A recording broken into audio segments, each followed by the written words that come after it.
Ya, baik kali ini saya coba dulu ya melihat membimbing skripsi bere judul eh, apa yang disebut dengan pengaruh dimensi kualitas pelayanan terhadap kepuasan pelanggan listrik. Nah, kita lihatlah ya. Dia udah pernah ini bab 1 sampai 3, tinggal bab 4 5. Nah, di sini inilah bab 4 5-nya. Mana ini? Ini dia. Karena dia tentang PT PLN, dibikinnya lah di sini sejarah PT PLN. Nah, singkat saja dibuatnya ya. Oke. Hasil pengumpulan data dia. Inilah cerita tentang kuesioner yang disebarnya. Nah, baru karakteristik responden lebih banyak laki-laki daripada perempuan. Baru berdasarkan umur, paling banyak kurang dari 30 tahun. Lebih kecil dari 30 tahun ada 39 orang. Nah, lebih dari 50 tahun itu ada 26 orang. Kita lanjutkan lagi. Dia di sini masuk pada analisis data. Pertama dulu ya, kau perhatikan ini. Apa begini penulisan pedoman penulisan angka-angka ini miring dia terus. Ya, coba dulu ya. Ini kau ratakan saja ke kiri semua ini. Ya. Dan satu lagi, jangan biasakan kita buat angka 4.3 langsung 431, 4311. Harus kau ceritakan dulu ya. Maaf lah ya, kau bikin dulu di sini ya. Sebelum masuk ke poin nomor, bikin dulu cerita apa maksud analisis kualitas data kuantitatif. Nah, baru kau bikin ceritanya di bawah. Nah, baru di sini lagi kau bikin dulu ceritanya apa hasil anal. Jangan langsung angka-angka supaya bagus dia ya. Nah, analisis data pamannya kau bikin tujuan dari analisis data ialah analisis data dilakukan dengan uji validitas dan reliabilitas. Baru masuk ke nomor selanjutnya. Jadi bagus dia. Jangan seperti ini. Ini kan menumpuk-numpuk ini. Apa maksudnya? Jelek dia kelihatan. Nah, di sini kau melakukannya person ya. Uji person. Tabel hitung R hitung dengan R tabel. Ini Cronbach alpha. Nah, yang seperti ini kan bukan kata kau ini mengatakan 0,6 baru reliable. Bikinlah sumbernya karena ini kan kutipan ya. Bikin kutipan siapa ini supaya bagus. Nah, satu lagi, di buku panduan membuat tabel bukan seperti ini ya.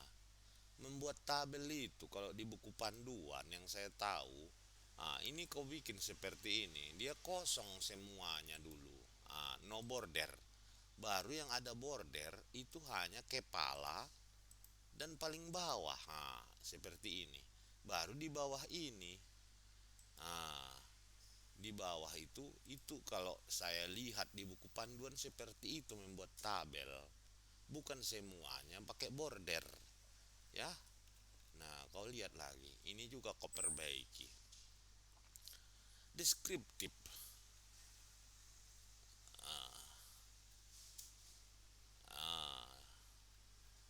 Ah, ini juga ya suka kali kau membuat angka berurutan ke bawah seperti ini.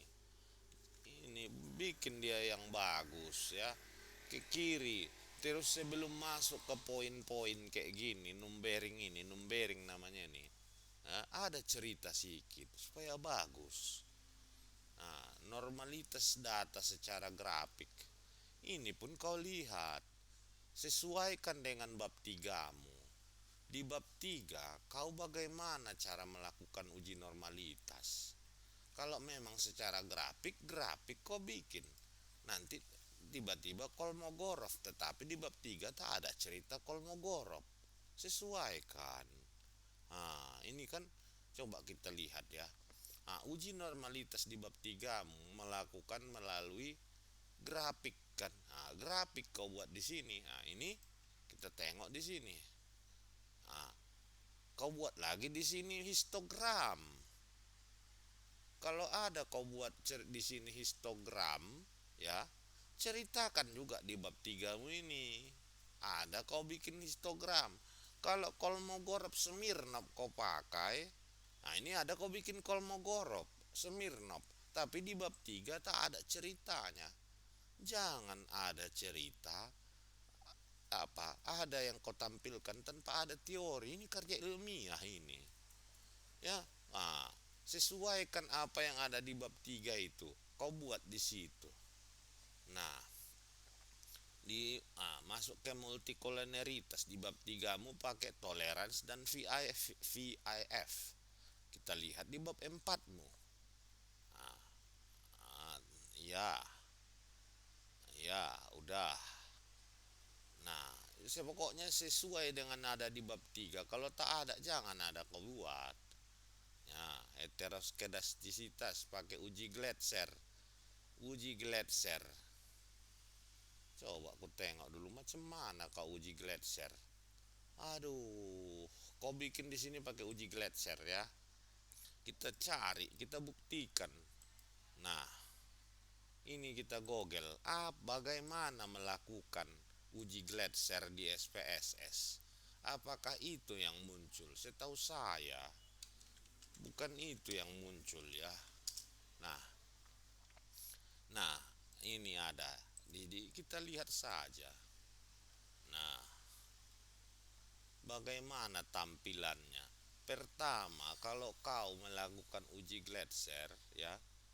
Nah, ini dia ada di sini. Nah, harus kau save di sini. Ini saya besarkan. Ada unstandardized residual yang kau save, ya kan? Unstandardized residual. Nah, ini. Oke. Nah, kita lihat lagi. Baru kau regresikanlah variabel bebas terhadap unstandardized residual. Nah, tampilan hasil ya. Lihat ini ya. Nah, baru belum diregresikan. Harus kau rubah dulu dia bentuk ke absolut residual. Nah, ini kan ada di sini katanya nih, rubah ke menjadi absres, berarti absolut residual. Kalau memang kau menggunakan uji Gletser.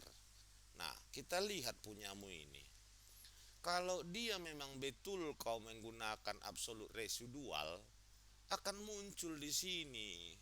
Tidak lagi nama variabelmu ini satu-satu. Ya, dia pasti ada nilainya nih, Ini kau buat yang muncul di sini, tengok. Dependent variabel residual 2. Tidak. Ya, berarti harus absolut, nilai absolutnya. Taunya kau nilai absolut? Absolut itu berarti tidak mengenal ada negatif. Ya, dia berarti positif semuanya. Dan biasanya ini bukan res. ABS garis res. Nah, kau rubah dulu nilai unstandardized residual ke dalam bentuk absolut residual. Ya. Ikuti. Orang yang mengerti statistik akan paham ini. Salah ini uji Gletsermu ini. Nah, ya. Mana dia tadi uji Gletser kau? Itulah dia ya. Nah, terus di sini kau bikin lagi pip scatter plot. Nah, scatter plotnya kau ambil dari residual. Wah makan kolak, pala awak nengok kau. Kalau scatter plot kau bikin uji Gletser, tidak perlu nilai absolutnya. Dia scatter plot ini diambil dari regresi biasa. Jangan kau samakan yang sudah kau rombak dari unstandardized, bukan ya. Pasti kalau dia dari sini pasti dia kayak gini ya. Dari sini kan nampak ini ha. Ini berarti data kau ini tak jelas. Kalau kita lihat, nah ini titik nol maksudnya kalau dia heteroskedastisitas tidak ada pola-pola tertentu, tapi bukan seperti garis lurus pula. Ini akibat kau bikin dari residual ini. Ya, masih kau ambil dari unstandardized residual, bukan nilai absolut ini. Atau absolut sudah, cuman saya nggak tahu ya. Biasakan ikut aturan. Kalau dibuka SPSS itu namanya nanti pasti ada ABS di depannya. Ya, karena dia kau rubah menjadi nilai absolut. Nah, lanjut lagi. Kau perbaiki dulu ini. Saya nggak mau ini, malu saya sebagai dosen statistik ini melihat ini. Ya, wah, baru regresi liniernya. Coba saya lihat dulu, manalah apa kau hasil outputmu. Iya. Kenapa nggak kau tampilkan di lampiran? Tampilkanlah di lampiran supaya orang bisa mengcross check. Maksudnya begini ya. Yang kita masukkan di bab 4 itu adalah hasil SPSS yang sudah kita perkecil supaya muat di bab 4. Lampiran itu ialah yang asli dari SPSS. Pasti dia melebar. Lebih lebar daripada yang kita buat.